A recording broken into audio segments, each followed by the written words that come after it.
Olá, eu quero saudar a todos com a graça e a paz do Senhor Jesus. Estamos aqui hoje no programa da Tamires e eu quero agradecer desde já essa oportunidade. E eu quero que você preste atenção na leitura da Palavra de Deus que nós vamos ler na carta do apóstolo Paulo a Timóteo, na primeira carta, capítulo 1, o versículo de número 15 apenas, que diz assim: esta é uma afirmação fiel e digna de toda a aceitação, que Cristo Jesus veio ao mundo para salvar os pecadores, dos quais eu sou o pior, disse o apóstolo Paulo. Bem, isso é um fato inegável. Jesus Cristo, ele foi a pessoa mais importante que nasceu na face da terra. A vinda de Jesus, para você ter uma ideia, mudou a história da humanidade. Nós começamos a contar antes de Cristo e depois de Cristo. Jesus, ele contrariou as leis da biologia, porque ele teve mãe humana, mas o seu pai é celestial. Então, Jesus, a vinda dele, foi profetizada 750 anos antes de Jesus vir ao mundo, pelo profeta Isaías. Isaías 7,14 diz isso. E o profeta Miqueias, em 5,2, no livro de Miqueias, diz que Jesus nasceria na cidade de Belém. Então, se nós saíssemos pelas ruas da cidade e perguntássemos, você crê em Jesus? Você acredita que um dia houve um homem chamado Jesus na face da terra?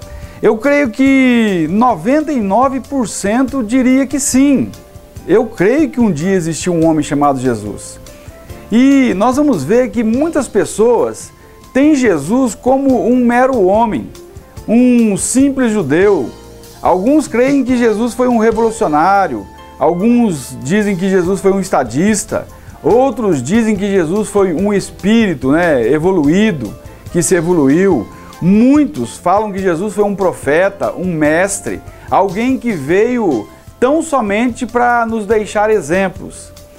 Mas, para você, quem Jesus Cristo é?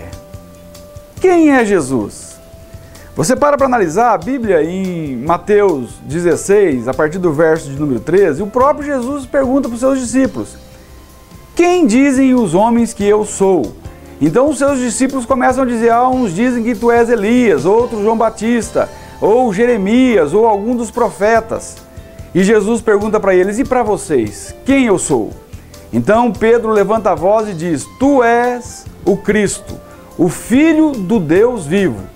E Jesus olha para Pedro e diz: bem-aventurado és tu, Simão Barjonas, porque não foi a carne nem o sangue que te revelou isso, mas o meu Pai que estás nos céus. Por isso eu te digo que tu és Pedro, e sobre esta pedra, sobre isso aí que você acabou de dizer, que eu sou o Cristo, o Filho do Deus vivo, eu vou fundar a minha igreja, e as portas do inferno não prevalecerão contra ela. Então, para João Batista, Jesus é o Cordeiro de Deus que tira o pecado do mundo. O apóstolo Paulo, em Colossenses 1,16, ele vai dizer que Cristo é aquele no qual tudo subsiste. Para Deus, o Pai, Jesus é o meu Filho amado, em quem eu tenho prazer, em quem eu me comprazo. Os seres celestiais chamam Jesus de o Rei dos Reis e Senhor dos Senhores. O escritor aos Hebreus fala que Jesus é o sumo sacerdote, inculpável, incontaminado, imaculado. Então, eu vejo assim, quem é Jesus? Em Marcos 4,41, os discípulos de Jesus, atemorizados, dizem assim: quem é este homem que até o mar e o vento lhe obedecem? Quando eles estavam naquela tempestade, Jesus falou que o mar, ali o vento e o mar teria que cessar, e o mar cessou a tempestade. Na casa de Simão o fariseu, o próprio Simão disse, Lucas 7,49, quem é este homem que perdoa pecados? Então, o que eu quero dizer para você é que Jesus não está longe. Jesus, Ele está perto. Ele conhece o teu coração. Ele sabe dos teus anseios. Ele sabe todo o sofrimento que você passa, que você vive. Sabe, o desejo do meu coração é que você busque esse Jesus, para que você o encontre, para que você encontre real sentido para a sua vida. Então, quem é Jesus?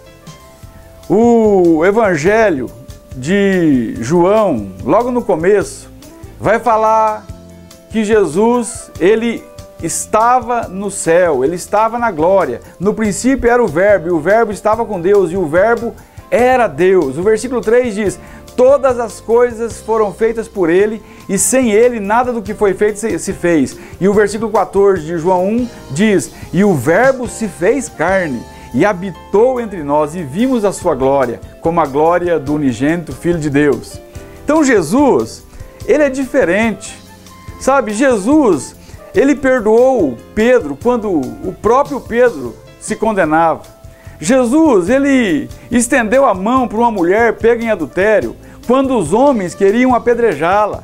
Jesus, Ele tocou os leprosos. O que eu fico admirado é que Jesus não somente amou os leprosos, mas Jesus tocou nos leprosos. Jesus, Ele foi até as pessoas. Jesus andou pelo mar da Galileia. Jesus curou muitas pessoas. Jesus fez ressuscitar muitos. Então, a pergunta é: onde estava Jesus antes de vir ao mundo? Porque o texto que nós lemos diz que Cristo Jesus veio ao mundo. Para Ele ter vindo ao mundo, aonde Ele estava? E a Bíblia vai responder que Jesus, Ele estava na glória celestial. João 17, o versículo 5, Jesus orando ao Pai, Ele diz assim: Pai, glorifica-me a mim junto a Ti com aquela glória que eu tinha contigo antes que o mundo existisse. Quando lá no Éden, Gênesis 1:26 diz: façamos agora o homem. Jesus estava lá criando o homem. Jesus é criador. Jesus é Deus. Então, Jesus estava na glória e Ele estava no lugar onde não tem dor, não tem sofrimento, não tem morte. E Jesus vem a esse mundo fazer o quê? O versículo que nós lemos diz: esta é uma palavra fiel e digna de toda aceitação, que Cristo Jesus veio ao mundo para salvar os pecadores, o apóstolo Paulo disse, dos quais eu sou o pior. Jesus não veio fundar uma religião. Jesus não veio para ser um ditador. Jesus não veio para ser um revolucionário. Jesus veio para salvar você. Ele veio para salvar a mim. Ele veio para salvar miseráveis pecadores que estavam longe de Deus e transformar as suas vidas para sempre. Jesus veio para salvar os pecadores. Lá no Éden, os nossos primeiros pais pecaram, caíram, viraram as costas para Deus. Então Jesus desce para fazer uma grande obra de salvação, para cumprir o propósito de Deus, o Pai. E Jesus vem e Ele vai até aquela cruz e Ele morre naquela cruz no meu lugar, no teu lugar, que está me ouvindo, para que você possa então ter vida eterna. E talvez você pergunte: mas se Jesus veio morrer no meu lugar, por que ainda eu continuo longe de Deus? É porque você nunca se rendeu a isso. Você nunca entregou a sua vida de fato a Deus. Você nunca foi a Cristo. Porque ir a Cristo é quando você abandona todas as outras fontes de salvação e confia unicamente no Filho de Deus que veio a esse mundo para salvar. O que você precisa fazer para ser salvo? Talvez essa é a pergunta de muitos corações. Olha, eu vou responder de duas maneiras. Primeira, você não precisa fazer nada. Jesus, Ele fez tudo naquela cruz. Ele fez um sacrifício perfeito. Não há o que nós possamos fazer para acrescentar aquilo que Jesus fez.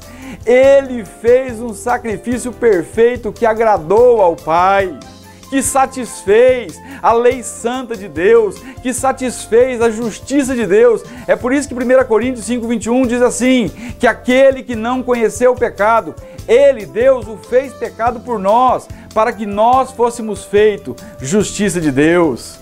Isaías 53 diz que Ele levou sobre si os nossos pecados, as nossas transgressões, o castigo que nos traz a paz estava sobre Ele. Jesus morreu levando com Ele os nossos pecados. Então, primeiro, não há nada o que você faça para acrescentar o sacrifício de Jesus. Segundo, vou responder da segunda maneira. O que você precisa fazer para ser salvo? Primeiro, você precisa reconhecer que está perdido, que não está salvo, que é um pecador longe de Deus. E isso parece fácil, mas não é tão fácil assim, porque as pessoas elas são orgulhosas, elas são pessoas que não assumem as suas próprias culpas, os seus próprios pecados. E com Deus, não adianta você querer esconder. Deus conhece o profundo do teu coração. Deus quer ver no teu coração um anseio por entregar a Ele toda a sua vida e todo o seu pecado, para que Ele lave você com o sangue de Jesus. Então você precisa se arrepender dos seus pecados. Atos 3,19 diz: arrependei-vos, pois, e convertei-vos, para que sejam apagados os vossos pecados. Você precisa crer na obra de Cristo na cruz do Calvário. Você precisa crer em Jesus, que Jesus morreu e ressuscitou para a sua salvação. Então, nesse momento, eu convido você, onde você está, se você pode, sabe, eu nem vou orar por você, eu quero que você corra para dentro do seu quarto, para algum lugar, e eu quero que você clame a esse Deus. Eu quero que você diga que você é um pecador, que você se arrepende dos seus pecados e que você peça essa tão grande salvação ao próprio Deus, que alcançará o teu coração e salvará a tua vida. Eu louvo a Deus por esse momento aqui. Eu louvo a Deus porque Jesus Cristo veio para nos salvar. Isso é glorioso. E a maior de todas as bênçãos, prezado ouvinte, é a salvação da nossa alma. Jesus disse em Mateus 16:26, do que adianta ao homem ganhar o mundo inteiro se perder a sua alma? Entenda uma coisa, você precisa de Jesus, tanto quanto eu, tanto quanto a prostituta, o drogado, todos nós precisamos, porque nós não conseguimos apagar os nossos pecados, nós não conseguimos perdoar os nossos próprios pecados, mas Cristo consegue e faz isso da melhor maneira possível e traz-nos a paz de Deus, para que a glória seja de Deus. Eu vou orar rapidamente. Pai Santo, nós colocamos cada ouvinte na Tua presença, Senhor. Cumpra o Teu querer na vida deles. Ó Deus, atraia-os para o Senhor. Ó Deus, leve-os, Pai, para a Tua presença, Senhor. Faça com que eles se arrependam dos seus pecados e salva-os, Deus, para a glória do Teu santo e bendito nome. Pai, muito obrigado por essa oportunidade, Deus, no nome santo de Jesus. Amém. E eu convido você, que ouviu essa mensagem, para que você faça-nos uma visita ali na Igreja Batista Nova Canaã, ali na Avenida Castelo Branco, próximo ao Bosque do Índio, ali o sinaleiro, e que Deus abençoe a sua vida, e que a cada momento você possa olhar para esse Deus e ter a certeza de que Ele está olhando para você. Em nome de Jesus. Obrigado.